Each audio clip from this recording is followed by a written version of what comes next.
Shirlu, 274 August 17, 333, of the Jia ethnicity, was the founding emperor of later Zhou during the 16 Kingdoms period in China. Despite being illiterate, Shirlu had a deep appreciation for Chinese culture, particularly enjoying listening to his ministers read historical texts. His remarkable cognitive abilities, aided by his listening skills, memory, and analytical mind, made him an outstanding military and political leader. Shirlu even coined the idiom, "Who will get the deer," which remains popular to this day. Once, during a grand banquet in the palace hosted by Shirlu to entertain envoys from Goguryeo, as the banquet neared its end and everyone was somewhat inebriated, Shirlu suddenly asked his minister Su Guandao loudly, "Tell me, among all the emperors throughout history, which one can I compare myself to?" Su Guandao was taken aback by the king's interest in his own historical ranking and was momentarily unsure how to respond. So after some thought, he replied, "Your wisdom surpasses that of Emperor Gaozu of Han, Liu Bang, your abilities excel those of Emperor Taizu of Wei, Cao Cao. From the 3 sovereigns and 5 emperors to the present day, no one can compare to your majesty. If pressed, then you would be the second Yellow Emperor, Xian Yuan." Shirlu burst into laughter upon hearing this, then said, "Do you think I don't understand myself? Your words are a bit too much.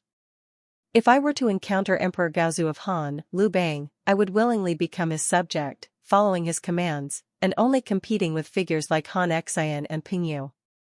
However, if I were to encounter Emperor Guangwu, Liu Xiu, then I would have to contest with him for dominance in the Central Plains.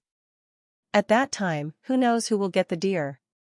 And thus, a new idiom, "Who will get the deer," was born. Now, "who will get the deer" has become a phrase used to metaphorically depict uncertainty about who will ultimately prevail in a competition or contest. Idioms are a prominent feature of traditional Chinese culture, with many originating from ancient classics, works, historical stories, and familiar oral tales. Consequently, idioms are popular across all levels of culture, playing a significant role in the dissemination of Chinese traditional culture. They are akin to today's text messages, often consisting of 4 characters, concise, pithy, easy to remember, and use, while containing profound informational content. Shirlu's new idiom, "Who will get the deer," originated from another idiom story he heard called "Chasing Deer in the Central Plains." At the end of the Qin dynasty, the military commander Han Xian had achieved great success and displayed remarkable talent. This made Liu Bang, the king of Han, feel threatened and suspicious of Han Xian. Han Xian had an advisor named Kuai Tong, who strongly urged him to proclaim himself as a king and divide the empire into 3 parts with Liu Bang and Xiang Yu. Otherwise, serving under Liu Bang would surely lead to fatal consequences. However, Han Xian, out of gratitude for Liu Bang's favor towards him, did not heed Kuai Tong's advice. Later on, Han Xian indeed felt the danger of Liu Bang's suspicions and attempted to rebel, but his plot was uncovered and he was killed. Before his death, Han Xian deeply regretted his actions, repeatedly saying, "I regret not heeding Kuai Tong's advice." Upon learning this, Liu Bang had Kuai Tong arrested.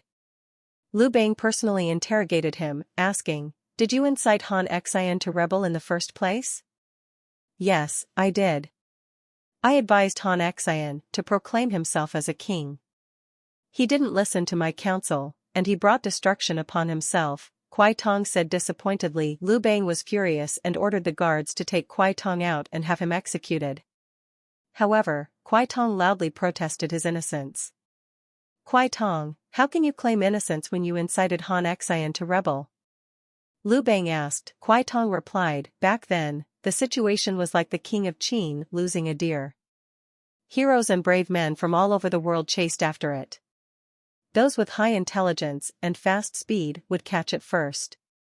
Speaking of which, everyone is a hero in their own right. As the saying goes, even the dog of a thief barks in front of the saintly Emperor Yao. This doesn't mean that Yao was unjust or unkind, but rather that the dog didn't recognize him as its master. As your humble servant, I only knew Han Xian as my master, so it was only natural for me to offer him advice and counsel. There are many people in the world who never get the chance to serve their emperor. Would you cook them all? Liu Bang found Kuai Tong's words reasonable and ultimately pardoned him.